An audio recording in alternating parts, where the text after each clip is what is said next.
कि आज की डेट में हम 9 राज्यों में खत्म हो चुके हैं। हिंदुस्तान के 9 राज्यों में हिंदू खत्म हो चुके हैं। अगर जिले वाइज देखिए तो 800 जिलों में से 200 जिलों में हिंदू खत्म हो चुके हैं। हिंदुस्तान में कुल 6000 तहसीलें हैं और उसमें से 1500 तहसीलों की डेमोग्राफी बदल गई, यानी 1500 तहसीलों से भी हिंदू खत्म हो गए। यानी 25% राज्यों में हिंदू खत्म हो गए, 25% जिलों में हिंदू खत्म हो गए, 25% तहसीलों में हिंदू खत्म हो गए। 10,000 हिंदुओं का प्रतिदिन धर्मांतरण हो रहा है और धर्मांतरण एक राष्ट्रीय समस्या है। धर्मांतरण किसी एक राज्य में नहीं हो रहा है बल्कि पूरे देश में हो रहा है। मैंने सुप्रीम कोर्ट में पीआईएल फाइल किया है कि धर्मांतरण को रोका जाए और माननीय सुप्रीम कोर्ट पे उस पर अगले सप्ताह सुनवाई होने वाली है। केंद्र सरकार के अलावा सभी राज्य सरकारों को नोटिस जारी हो रखा है। मैंने अपनी याचिका में कहा है कि 10,000 हिंदुओं का प्रतिदिन धर्मांतरण हो रहा है और धर्मांतरण एक राष्ट्रीय समस्या है। धर्मांतरण किसी एक राज्य में नहीं हो रहा है बल्कि पूरे देश में हो रहा है। इसलिए धर्मांतरण रोकने के लिए केंद्रीय स्तर पर कानून की आवश्यकता है। मैंने यह भी कहा है कि धर्मांतरण अपने आप में ये हमारी राष्ट्र की सुरक्षा के लिए खतरा है और जो राष्ट्र की सुरक्षा के लिए खतरा है उससे निपटने के लिए हमारे पास एक कानून है, नेशनल सिक्योरिटी एक्ट। लेकिन राष्ट्र की इसमें राष्ट्र की जो एनएसए कानून बना हुआ है इसमें धर्मांतरण को शामिल नहीं किया गया है। इसलिए कोई भी किसी भी राज्य की पुलिस धर्मांतरण कराने वालों और उनके मददगारों पर एनएसए नहीं लगा रही है। मैंने अपनी याचिका में यह भी कहा है कि धर्मांतरण अपने आप में एक अनलॉफुल एक्टिविटी है और जो अनलॉफुल एक्टिविटी है उससे निपटने के लिए हमारे पास एक कानून है, यूएपीए है। लेकिन किसी भी राज्य की पुलिस धर्मांतरण कराने वालों और उनके मददगारों पे यूएपीए नहीं लगा रही है क्योंकि हमने इसमें अनलॉफुल एक्टिविटी में जो अपराधों की लिस्ट है उसमें धर्मांतरण को शामिल नहीं किया। हमने ये भी कहा है कि धर्मांतरण अपने आप में इनडायरेक्ट वॉर है, वेजिंग वॉर है। मुगल यहां आए थे धर्मांतरण कराने, अंग्रेज यहां आए थे धर्मांतरण कराने। मुगलों ने आके यहाँ पे इस्लाम को फैलाया, अंग्रेजों ने आके यहाँ क्रिश्चियनिटी को फैलाया और नतीजा ये हो गया कि आज की डेट में हम 9 राज्यों में खत्म हो चुके हैं। हिंदुस्तान के 9 राज्यों में हिंदू खत्म हो चुके हैं। अगर जिले वाइज देखिए तो 800 जिलों में से 200 जिलों में हिंदू खत्म हो चुके हैं। हिंदुस्तान में कुल 6000 तहसीलें हैं और उसमें से 1500 तहसीलों की डेमोग्राफी बदल गई, यानी 1500 तहसीलों से भी हिंदू खत्म हो गए। यानी 25% राज्यों में हिंदू खत्म हो गए, 25% जिलों में हिंदू खत्म हो गए, 25% तहसीलों में हिंदू खत्म हो गए। और जो पुराना वाला आईपीसी था उसमें भी वेजिंग वॉर की धारा थी और नए वाले ये जो बीएनएस बना है इसमें वेजिंग वॉर की धारा है। लेकिन वेजिंग वॉर में धर्मांतरण को शामिल नहीं किया गया है, इसलिए किसी भी राज्य की पुलिस धर्मांतरण कराने वाले मिशनरियों, जिहादियों और उनके मददगारों पे वेजिंग वॉर की धारा नहीं लगा रही है।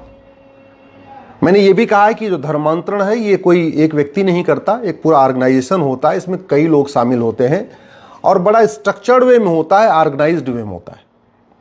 और जो ऑर्गेनाइज क्राइम होता है उससे निपटने के लिए पहली बात तो हर राज्यों के पास अपना अपना कानून है। यूपी के पास गैंगस्टर एक्ट है, महाराष्ट्र के पास मकोका है, गुजरात के पास गुजकोका है।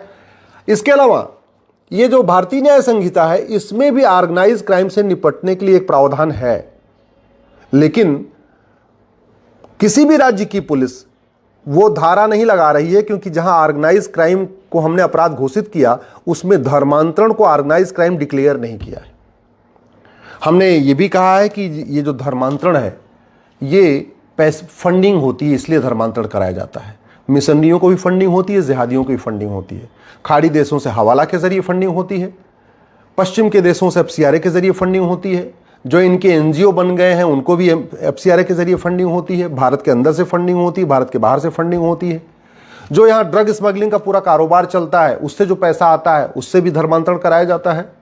जो यहाँ वक्फ के जरिए पैसे आ रहा है उससे भी धर्मांतरण कराया जा रहा है। जो चर्चेस के जरिए पैसे आ रहा है उससे भी धर्मांतरण कराया जाता है। जो मिशनरी स्कूल है, मिशनरी हॉस्पिटल है, वहाँ जो पैसा आ रहा है उससे भी धर्मांतरण कराया जा रहा है।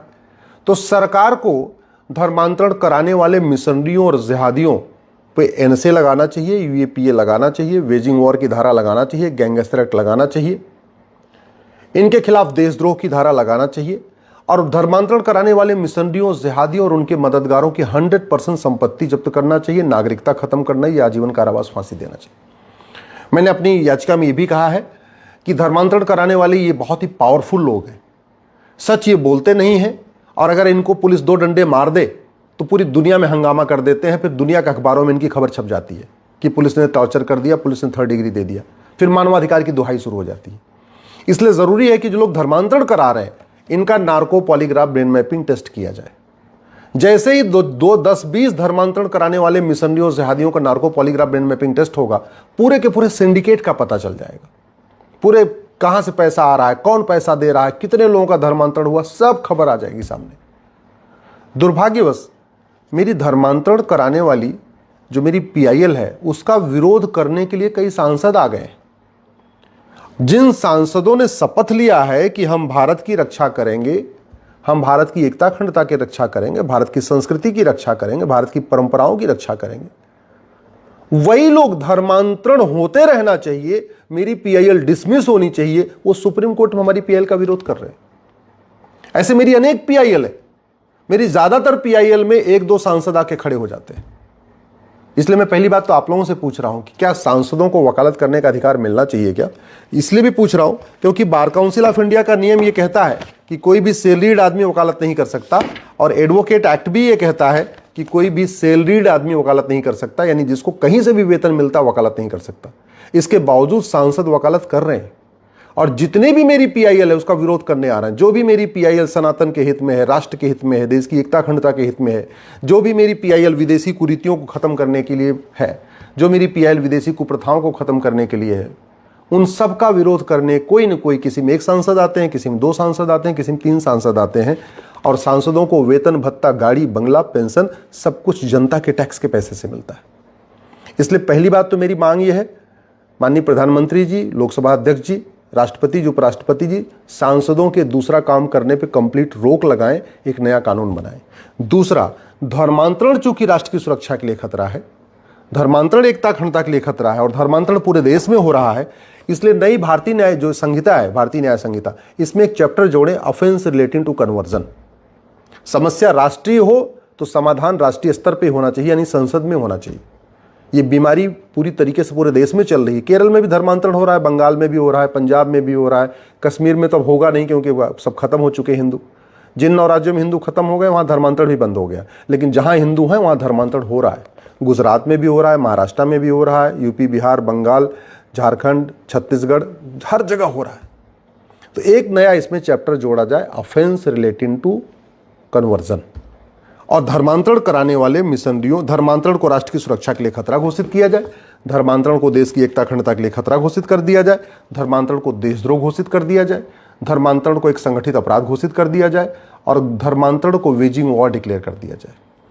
लेकिन धर्मांतरण तब रुकेगा जब सबसे पहले 1861 का पुलिस एक्ट खत्म होगा और एक पुलिस चार्टर लागू होगा, पूरे देश में 1 नेशन 1 पुलिस कोड होगा, पूरे देश में एक यूनिफॉर्म पुलिस कोड होगा। नहीं तो जहां जिन राज्यों में, कुछ राज्यों की सत्ता ऐसी होगी जो चाहेगी धर्मांतरण होता रहे, तो वो तो नहीं काम करेंगे। तो जब तक पुलिस स्वतंत्र और निष्पक्ष नहीं होगी, जब तक पुलिस सत्ता के इशारे पे नहीं नाचे, सत्ता के गुलाम नहीं रहे, सत्ता से स्वतंत्र नहीं होगी, तब तक धर्मांतरण रोक पाना मुश्किल है। धर्मांतरण रोकना है तो जरूरी ये भी है कि सिटीजनशिप एक्ट बनाए, जो एक्ट, इसमें संशोधन किया जाए और धर्मांतरण कराने वाले मिशनरियों, जिहादियों, उनकी मददगारों की नागरिकता खत्म किया जाए।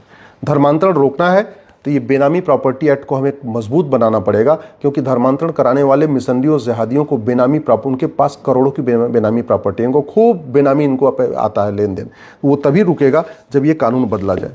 धर्मांतरण तभी रुकेगा जब ब्लैक मनी एक्ट को बदल के काला धन को बंद किया जाए। पूरी की पूरा जितने भी काले काम होते हैं वो सब काले धन से होते हैं, चाहे वो धर्मांतरण हो, चाहे वो जासूसी हो, चाहे वो गद्दारी हो, चाहे नशा तस्करी का काम हो, चाहे मानव तस्करी का, जो भी काम, चाहे माओवादियों की फंडिंग है, नक्सलियों, सब काले धन से होती है। वो तभी रुकेगा जब ये कानून ठीक से बदला जाएगा।